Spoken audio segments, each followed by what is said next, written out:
सीधे कोई उतरेगा युद्ध में ईरान के साथ, ये लग रहा नहीं है। इस वक्त की एक और बड़ी खबर आपको बता देते हैं। खामेनेई की मौत पर इजराइल का बड़ा बयान है। खामेनेई की मौत से न्याय मिल गया है, ये आईडीएफ ने कहा है। उधर ट्रंप कहते हैं क्रूर था इसीलिए मार दिया, इधर आईडीएफ ने कहा है कि खामेनेई की मौत हो गई तो अब न्याय मिल गया।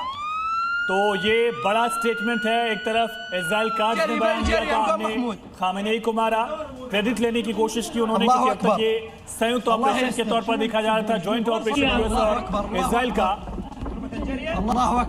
इसी बीच बड़ा दावा जो है वो इजराइल की तरफ से सामने आया। तो ये बड़ी खबर के साथ तस्वीर इस वक्त आपके टेलीविजन स्क्रीन पर है और ये तमाम तस्वीरें ऐसी हैं जो बताती हैं कि एक बड़ा हमला कैसे किया गया, लेकिन ईरान भी पूरी तरह से अब जवाब देने को तैयार है। अब शाम से जरा ये समझाइए, जब ईरान ये कहता है कि इससे बड़ा हमला किया जाएगा, हम एटमी अटैक के लिए तैयार हैं, लेकिन ट्रंप ये कहते हैं खबरदार अगर आप कोशिश की तो फिर आप देखिएगा इससे पूरा क्या कर देंगे ट्रंप, ये बताइए। अभी कुछ रहता है, अभी किसको मार देंगे हम? समझिए कि ट्रंप पहले 1 मिनट समय दें आप। सवेरे ये जो है ना 60% यूरेनियम की बात कर रहा था वो, और कह रहा था कि मैं नहीं हटूंगा। उसने अपने को पीछे हटा लिया। उसने कहा मैं 60% यूरेनियम पे नहीं रुकूंगा, मिसाइल्स नहीं रोकूंगा, और तीसरी बात टॉक्सिक रूप में जो सपोर्ट कर रहा हूं वो भी मैं नहीं खत्म करूंगा। इससे गुस्सा हो गए ट्रंप, और इसलिए ट्रंप ने प्रीएम्प्टिव स्ट्राइक को रोकने के लिए जो चाहता था खामेनेई, उसको मना कर दिया और उन्होंने अपनी अटैक कर दी। अब देखिए वो क्लियर कह रहे हैं, कल 11-12 बजे करीब 2 बजे दिन में ट्रंप ने कह दिया कि वहां की जनता से अपील कर दिया कि तुम अपनी गवर्नेंस को चेंज करो। तो एक तरह से अटैक तो हो ही रहा है, मोरल करेज भी वो दिखा रहे हैं और कोशिश कर रहे हैं पेनिट्रेट करना, मनोबल को तोड़ना और जनता को। और ये भी कह चुके हैं I know who is the next in line, I will not tell you, बताया उन्होंने, ये भी कहा है ट्रंप ने। तो ट्रंप पूरी तरह से समझदार है, वो समझ रहे हैं, बस उनको प्रॉब्लम यही है कि उनके जो बेसेज हैं उस पर अटैक्स हो रहे हैं।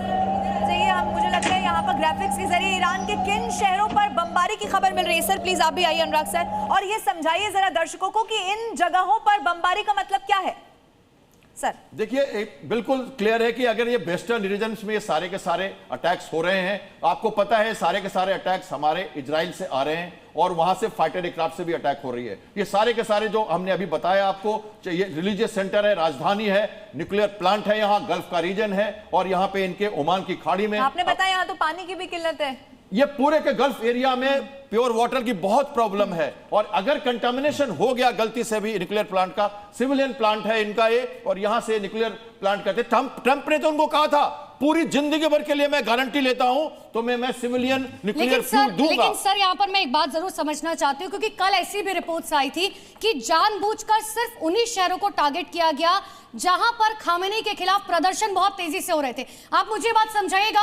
लेकिन इसी बीच एक बहुत बड़ी खबर आपको बता दें, ईरान सर्वोच्च परिषद के सचिव ने कहा अली लारिजानी की सीधी धमकी सामने आई है, हम पर युद्ध थोपा गया, ये कहना है अली लारिजानी का।